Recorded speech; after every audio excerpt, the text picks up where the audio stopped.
Hello, and welcome back to the Deborah Peters Show. It is an absolute pleasure to have you join me today. This is a real big time in the world and in business and in how companies function. We've got every kind of environment now, from complete remote working to hybrid to full on, full time in the office and everything in between.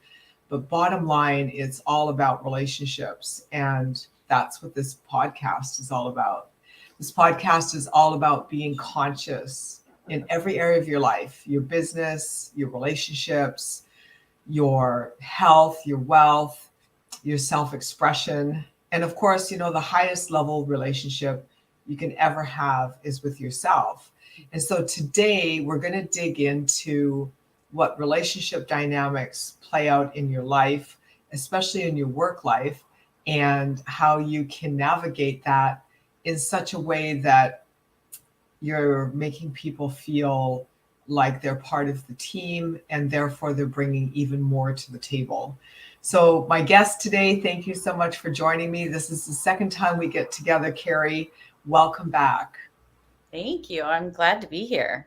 Yeah, and you're an educator, and your background is in relationships and work relationships. So with all the changes that have been happening post-pandemic and people making personal changes in their lives and where they live and how they live, what are you seeing that's really happening in terms of relationship dynamics?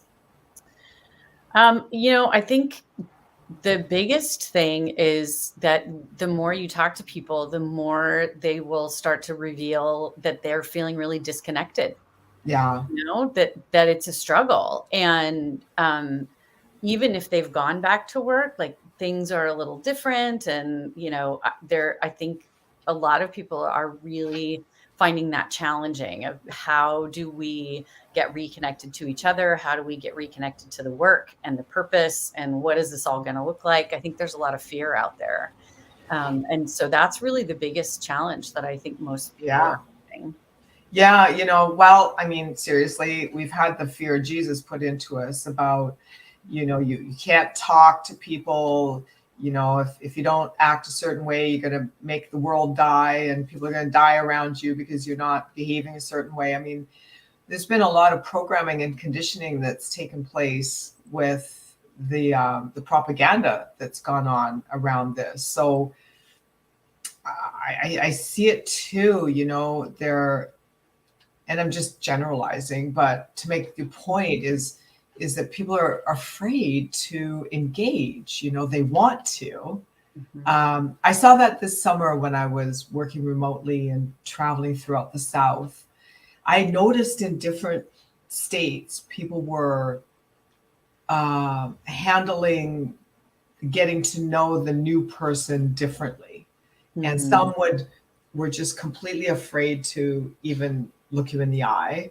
And others were like, I want to talk to you, but I'm shy. It's a little bit of everything. And so that's the tricky part, isn't it? It is. And I think you're right. I mean, I think there are so many sort of cultural, societal messages out there that are things I like when I talk to folks about relationship and the importance of relationship and how do we build relationship. I often will point out to them that there are 3 really big barriers to creating relationships. Sorry, my dog. He's like chiming in. Yeah. He's like, I would like to be in relationship. Like, I want to do that. Dog I heard outside. Stop, you're fine. Sorry. Anyway, so there are 3 really big barriers to creating relationship, and they are power, competition, and fear. Sure. And man, look at the cultural messaging that we've gotten, especially in spades in the last 3 years, right? Yeah. Power, competition, and fear. Those things actually prevent us from being in relationship with each other. And absolutely, the 3 building blocks, or 3 of some of the building blocks of healthy relationship, are the opposite of those, right? Trust, reciprocity, and cooperation. But those things are things that take time, and we have to build those things. And Yeah. somebody has to be willing to be vulnerable and take that first step so that somebody else can come sort of meet them halfway. Yeah. And yeah, when we're constantly bombarded with all of these cultural messages about we should be afraid of each other, and we don't know how to get along with each other, and our differences are bigger than our similarities, then it can feel really overwhelming to figure out, where do I even start? Well, and it creates a whole program. It's the process of, let's just say, the 0 to 7 imprint years. It's really easy to create a program within a child's mind. They just are quite accepting, very malleable. With an adult, it's different. It takes a lot of repetition, 3, 7, 21 repetitions to create a new thought pattern or adjust to a new habit. So to see people become so shut down and so afraid to engage with each other really does signify the enormity of how much hammering on the nervous system has actually taken place. And the bizarre thing about it is that we are, as human beings, we're social animals. We need that. We need that interfacing. And if we don't have it, then I think science has shown us that parts of our brain start to shut down, and our health starts to decline, and our immune system starts to collapse. And it's not good all the way around. Yeah, no, it definitely isn't. And that's in one of those instances where our brains are kind of at odds with our body, right? Because our brain's job is to keep us safe. But if your nervous system is in this constant state of awareness, heightened awareness, then everything looks like danger, right? Yeah. And so unless and until we can figure out how to settle our nervous systems and really feel calm, we don't know how to discern the difference between discomfort and danger. Yeah. Right?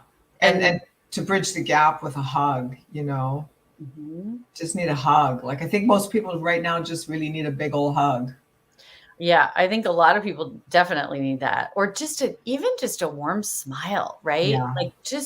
I'm just going to meet your eyes with my eyes, and I'm just going to look at you kindly.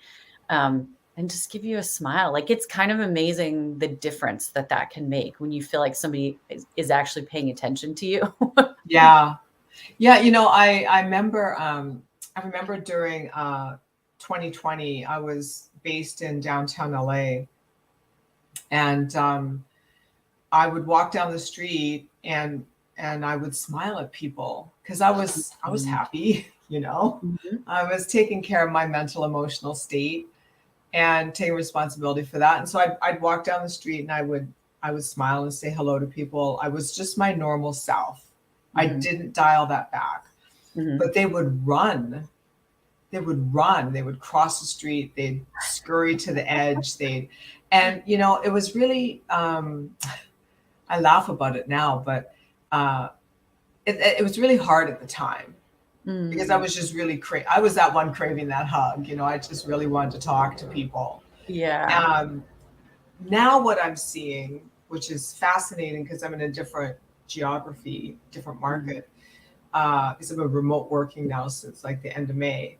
What I'm experiencing is just these random big old smiles on people's faces as I roll in and out of the grocery store or stop by, the department store to pick something up, and it's beautiful. I mean, it just warms my heart. It's almost like getting a hug, really. Yeah. Yeah, it is. It's one of those things, I will often tell employers, right? Think about what a difference it would make, right? If somebody comes into your office and you're looking at your computer and you go, yeah, hey, I'll be with you in just a minute.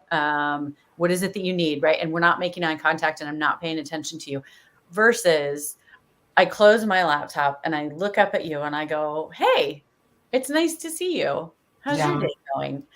sets a completely different tone. And it doesn't take any longer to have that interaction.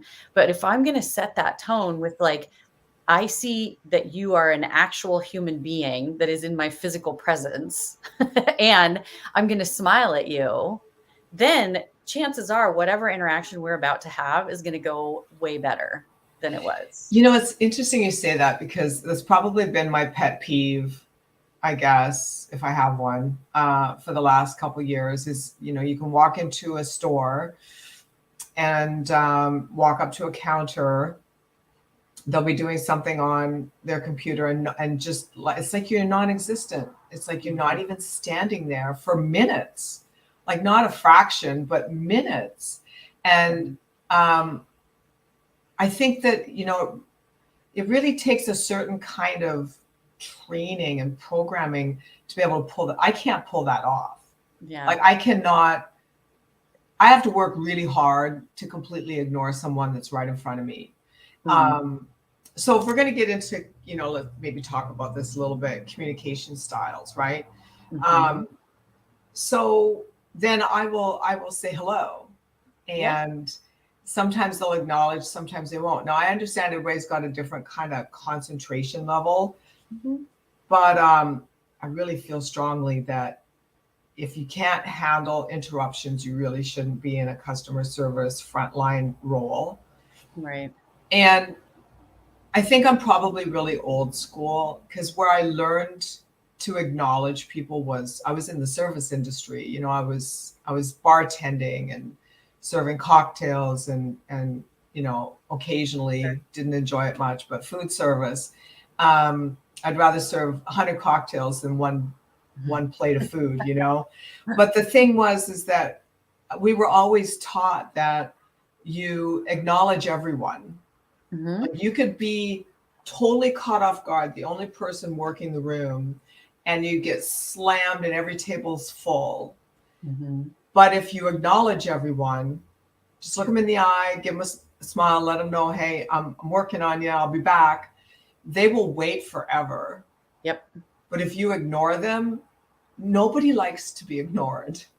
Right. We all know what that feels like. You know, if like you walk up on the street and you see a couple of your friends standing there talking, and they wait 5 minutes to acknowledge you, and you're just standing there awkwardly and feeling weird. Mind blowing. It's horrible. Like we all know what that feels like. And that is physiological, right? Like one of the most basic psychological needs of human beings is belonging.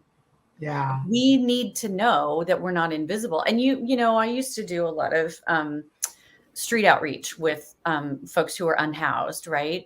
And the thing that they would say more than anything else is like, yeah, it would be really great if you could give me $5 so that I could go get a warm cup of coffee. But more than anything, just acknowledge me when you walk by. Just say hi. Like it feels so horrible to think that I am literally just invisible. Because I have a theory on that. I have a theory on that. And I have a theory that most people don't acknowledge someone who is, say, living on the street and panhandling for money, because they don't want it to be contagious. Right. You know, I think there's an element of that going on. It's like, if I engage with this person, you know, and of course it's not, but you know, there's like a basic sense of self that's missing. Because I do a lot of, I go to a lot of networking events, and I've been in situations where I'll walk up to a group, or someone will come and walk up to a group that I'm talking in, and everybody will just, you know, ignore that new person rather than just take a breath and go, hey, you know, this is what we're chatting about. How are you? What's your name? It's so easy to do. Yeah. Yeah. It really is. It's amazing the impact it has, right? I often tell people building trust and building relationship is both easier and harder than we think it is. You know, it's easier because oftentimes that's all it takes is to start, right? Or to just acknowledge that there's some awkwardness here. You know, I'm feeling a little weird about this. But it's harder than we think because we have to be willing to be vulnerable, and we have to be willing to slow down. Like building trust and building relationship takes time. Is And it a basic, I think these are basic manners that we either are or are not taught as a child. I think that's part of it, but I think the other part of it is that it's those hierarchies, it's those power structures, right? Like, I don't know about you, but my parents were baby boomers, and I was raised that children are supposed to be ignored, right? Like, Hmm. you are not, you That don't did speak hold me to them back. until you're spoken to, right? Oh no, me either. I always got in trouble for that, right? But there was this like I was brought up, and even in school, I was brought up, it's like there's a time and a place for you to speak, and you wait until I acknowledge you, right? As a child. Um, and and then, we set up all these competitions. Like, a lot of times in workplaces, there will be these sort of artificial competition things that we set up because we think it's going to increase productivity. And maybe it does increase productivity a little bit, but more than that, what it does is it divides people, because who wants Sure. to be in relationship with someone you're in competition with? Like, Horrible. that feels awful, right? So I think there's a lot of that is sort of instilled in us over time, right? Because, like, I know for a fact I've been in situations where I know someone was ignoring me as kind of a power play, Yes. and it's like, that feels really gross, and also I can totally see through what you're doing. Like, what Hmm. that's just weird, but also we're socialized to do that. It's a competition thing. Yeah, I think, there's a lot at play. Like, I just, some of it is just lack of social graces. Like, just, it's Mhm. like chewing with your mouth full of food. It's like, just don't, just don't. Like, have some awareness, some self-awareness that you're actually out among other people, and that you're not the only one standing here in this conversation, and that Mhm. it's okay to include other people. You're not going to lose your grounding. Like, you can still make your point Mhm. and be inclusive of, who else has come into the mix. So just, Yeah. I just, I don't have a lot of patience for that kind of thing. I don't, Yeah. it's I agree. It's those sort of social dynamics just are, awkward at best. yeah, yeah, kind of Yeah. feels super gross. Yeah. So, well, and also kind of annoying. Like, sometimes I'll be standing there thinking to myself, wow, this is fascinating. Mm, That people can pretend you're not there and think it's okay. I mean, professionally, it's not very professional. mhm, On a personal level, it's just like you said, gross. It's just like really rude. So I mm, think it's a few things. I think it's a lack of self-awareness, mhm. um, bad manners, just in general, poor social skills, and you know, to your point, just maybe a desire to have the upper hand. Yeah. Yeah, I think that's true in a lot of cases.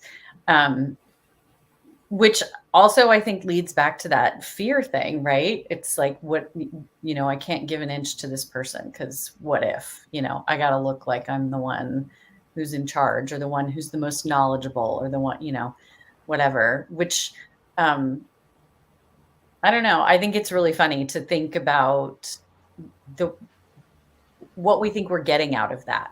Well, what are you winning if I you're don't I treating don't people I like don't that? think they think that far down the road. I think it's very much an instant gratification kind of deal. Mhm. Um, and there's just a lot going on in terms of how status quo runs, the rules of Mhm. society function, Mhm. um, what you're willing, what you're expected to accept as being a norm. Right. So I mean, there's just a lot, and I see too buzzwords. So we'll have buzz in the professional world or the executive world. There's a concept like servant leadership. It's Mhm. like, well, that's wonderful, but who's responsible? At the end of the day, somebody's got to take responsibility. So is it really that effective? Mm. And I think that there's a point of, I'm going to step up here and I'm going to lead. I'm going to remain open and I'm going to remain flexible, but somebody's got to take responsibility. So how do I do that without putting people down? Like, how do I lead and be, and, you know, keep the charge moving forward, as they would say, like, Yeah. moving the needle, and yet remain where I'm not developing this staunch hierarchy. Yeah. I mean, I think that one of the best ways to do it, like, we need to have, if we're working together as a team, we need to have sort of a shared sense of reality, right? Sure. Yeah, absolutely. Somebody is ultimately responsible for this deliverable thing, whatever we've all agreed is the important deliverable thing. Yes, this is the person that's responsible for that. And the reason that we're a team and the reason that we were all hired is because we each have different skill sets Right. that feed into this person's ability to deliver that thing.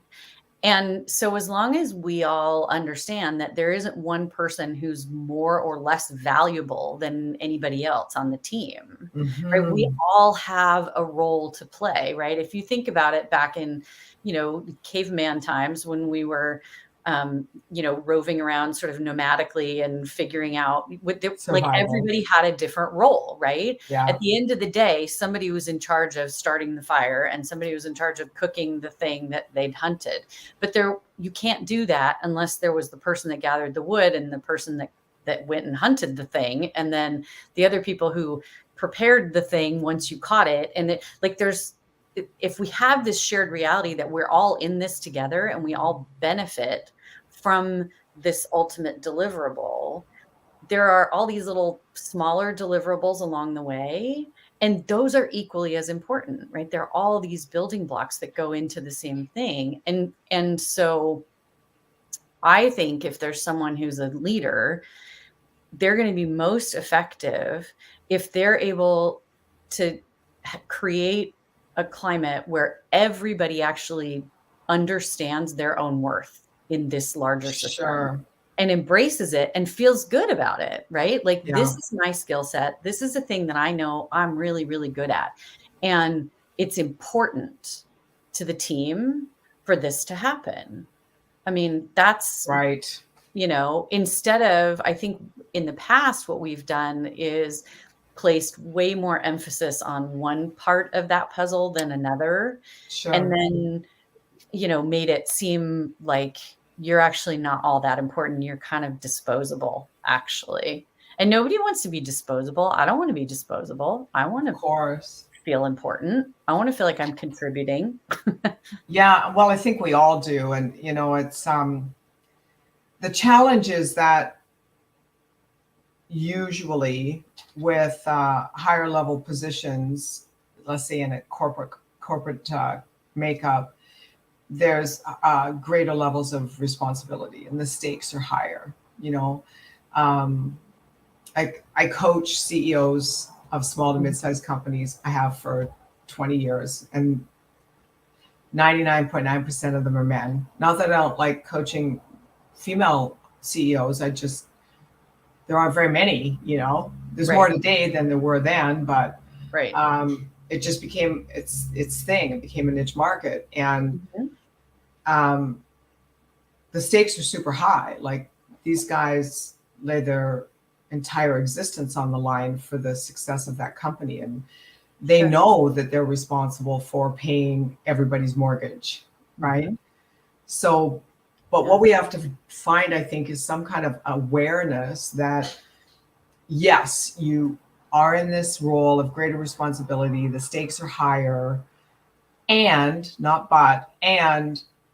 everyone on your team plays a part in this wheel moving forward. Yeah. So it's, how do we create, first of all, value and awareness of value, and then secondly, um, acknowledgement of that. Right. You can't acknowledge something you're not aware of. Right. Yeah. No, there's this great thing that I discovered about probably 10 years ago, and I do it a lot with adolescents as a way to sort of build their self-esteem. But I think it's really, I've done it with teams as well too. And it's called wealth mapping. And it's, Mm, so, when we think of the word wealth, we think of money, right? But, sure. but we all have all of these different alternative forms of wealth, right? Some people are amazing at navigating bureaucracy. Like some people can do that like Yeah. nobody's business, right? Some people are phenomenal at a spreadsheet. Some people are really, really great at walking into a room, sort of reading the situation and calming everybody down, right? Yeah. Those are not things that we necessarily, I mean, the spreadsheet thing, maybe you're going to put that on your resume, maybe even the navigating bureaucracy thing, but there are like all of these other different kinds of skills that people bring to, Soft skills. yeah. And so there's this whole, thing that I do with teams often where we'll do wealth mapping, and people can have a really hard time wrapping their head around it. It's like, I don't know, I know. you know but usually once we get on a roll, or once one of their coworkers will be like, oh, here's the thing, you're really good at remembering everybody's birthdays, which seems like a silly thing, but it's super important, right? Big Because who deal. doesn't want to have their birthday acknowledged, or whatever, right? You're paying attention to everybody on the team and everybody feels cared for by you. That's an alternative form of wealth. And then somebody will be like, oh yeah, I am kind of good at that actually, right? And so doing that in a team and being able to recognize and acknowledge all of these other things that your coworkers are doing, the way that they move through the world that is slightly unique, that makes them who they are, that also really benefits everybody else around them, can be huge, right? Yeah. That's a great way for people to understand. And it's also a great way to, often leaders don't know those kind of things. Those things are sort of Yeah. People don't invisible talk about to it. them. And so knowing that about the people that are working for you is a big deal. The And other thing tap that into I that. like to do is to have folks sort of interrogate what it is that in your culture it constitutes work, Right. right? Is it like, are we thinking about work as just deliverables on a Head deadline? down. Yeah. Right? Or am I acknowledging that, this person that works for me has a child at home who is on the autism spectrum, and they have an elderly parent also living with them, and there's all this stuff that they're having to navigate before they ever even walk through the door, that and so that's work, right? It's uncompensated work, but it's work. And so this person is also doing all of these other things, and by the time they get here, how can we support them, Yeah. right? Maybe it is, there's a coworker that just brings them a cup of coffee at 2:30 every day, just the way they like it, right? How Sure. can this person feel cared for? It's not going to cost the company anything. It doesn't, right? It's just creating this culture of cooperation and care for each other by examining how much work someone's doing. I have a friend who is profoundly deaf, right? And that's work just to navigate the world. And Yeah. so Life. Hmm. she's already starting out with like so much less energy for certain things. So how can I figure out when I'm working with her, what's going to make her life easier? Right. It makes me think of uh, I just toured this company. It's like a storage facility at the port Mhm. in Savannah, Georgia, and they have a very powerful value proposition, and their set of values and the goals and objectives are laid out as well, and they have four main goals for 2023. One Mm, is to provide free healthcare for their entire workforce. mm, One is to provide one hot meal a day for their mm, workforce.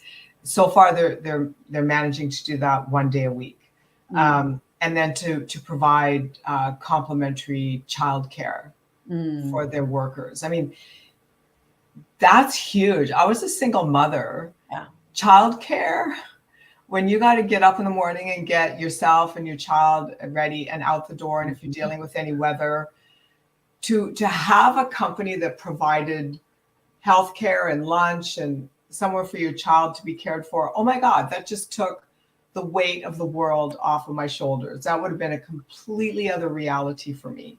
Yeah. So yeah.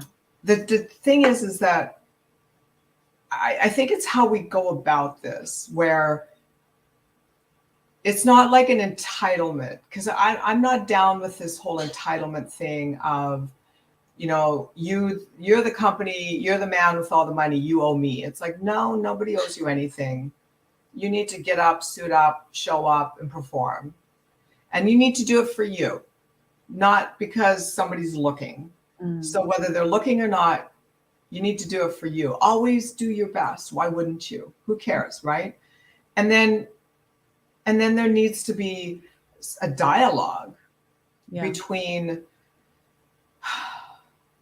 the people that are in the company and the people that have the influence to create the structure of the company, so that there's like you said, a unified vision. It's like, who are we becoming as a company here? What kind of culture are we creating, and how do we want to flush this thing out? What do we want people to feel like when they spend most of their lives coming here every day of the week, 5 days a week, whatever? Because we do spend most of our adult life working. Right. And you don't want to resent that, right? I mean, yes, I'm going to work harder if I feel like the people that I'm working with actually care about me as a human being, right? If I feel like I'm disposable, then gradually my motivation levels are going to go down to get that work done, right? So coming to work and feeling like there are people there who are happy to see me, who acknowledge what my unique skills and gifts are, right? That I have one of the other basic psychological needs of human beings is emerging mastery. We need to feel like we're not just doing the same thing all the time over and over. I need to feel like I'm getting better, like I'm learning a new skill. I'm, maybe I have opportunities for advancement. So how do we create a system that nurtures all of those things, that nurtures relationship, that doesn't treat the human being like it's just this machine that's going to come in and do all the things for us? Because that might work for a little while, but unless we trap people into sort of being beholden to that particular job, they're going to leave because they're miserable. Like you said, I'm spending most of my adult life doing this. I would like to be enjoying it. Yeah. And then I really feel that who we are being is what gets reflected back to us. So if we want to be treated that way, we need to show up that way. We need to come into that environment full on. This is I'm showing up, I'm communicating, I'm contributing, I'm bringing my best self as much as I can. Yeah, I'm gonna have a bad day once in a while, but that's not my attitude. That's just having a bad day, and then we'll get that mirrored back to us, rather than, I think, looking for the company to provide something we're not already being is kind of foolish. Like, if we want this company to show up a certain way for us, it's like any relationship in a marriage, business partnership, parental. If you want your child to be a certain way, if you want your spouse to be a certain way, be that thing, be that energy, be that focus. And if they're not capable of mirroring it back to you, then you need to move on, because you're more conscious than they are. And if they can't rise up and connect to that consciousness, then it's not a fit. It's a values conflict. Right. That's not, again, that's a perfect illustration of one of the building blocks of healthy relationships is reciprocity. If you're not going to meet me halfway, right? If I'm going to say to you, here I am. I'm putting myself out here. I'm working my tail off. I'm showing up. I have this great attitude, and you're just ignoring me, or Yeah. then that's not healthy. That's not sustainable. So yeah, how do we have reciprocity? Again, that doesn't necessarily mean, you know, I'm equal to the CEO in terms Right. of, all the work things, but it does mean that I'm seen as a unique, Contributor. important human being Yeah. who is also part of the shared vision of this work that we're doing together. And so how do we meet folks halfway? How do we create that sort of culture instead of, and I don't think anybody should feel like other people owe them something, Yeah, I you know. know, it's It if seems to you're be in a rampant these relationship, days. yeah. If you're in a relationship, it needs to be like we're co-creating this, Co-creating. I you know, know. that's the important piece. How do we co-create How do this? we co-create? Well, it takes two to tango, baby, right? Mhm. I remember, and then I'm gonna ask you to give some information about how people can reach you. I remember a point in my life where I would go into a relationship, just kind of looking to calibrate who they were being and how they were showing up. And I felt like I always kind of got the short end of the stick, so to speak. Mhm. I would always go away from that interactions going, like this is not nurturing to me at all. Yeah. And then I decided to really like look at what I was creating, and going forward, I started going into relationships, leading with what I wanted the relationship dynamic to look like and letting that play out. And Mhm. sometimes um, they just walked away, and sometimes they struggled a little, and sometimes they met me full on halfway. I mean, it was a mixed bag, right? But I saw it as an experiment Mhm. instead of it, because I'm always doing that with all of my relationships. It's like, okay, you show me who you're being, Yeah. and I'll let you know if we're going to continue. But this is who I'm being. Yeah. So if you can roll at my speed, let's party. If you Yeah. can't roll at my speed, then what do we need to talk about here to sort this thing out? Because I care about you and I want you in my life and I want to work with you and I want to do this project with you and whatever it is, right? Because it could be staff, team members, clients, lovers, it could be all girlfriends, whatever, all of the Sure. above. Yeah. Yeah. Yeah, because that's the thing, right? We need to be able to grow, and our relationships need to be able to grow too. Mhm. So if there's another person who's showing up who's going, I don't want to grow, I'm kind of just Yeah. here. Yeah. That, that's cool. You do you. And I'm going to be over Bye here in the bye. people that can grow with me, right? That we can learn I from. know.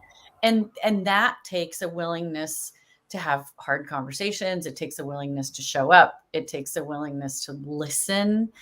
And Um, let go. yep. Yeah. And let Yeah. go. So how can people find you?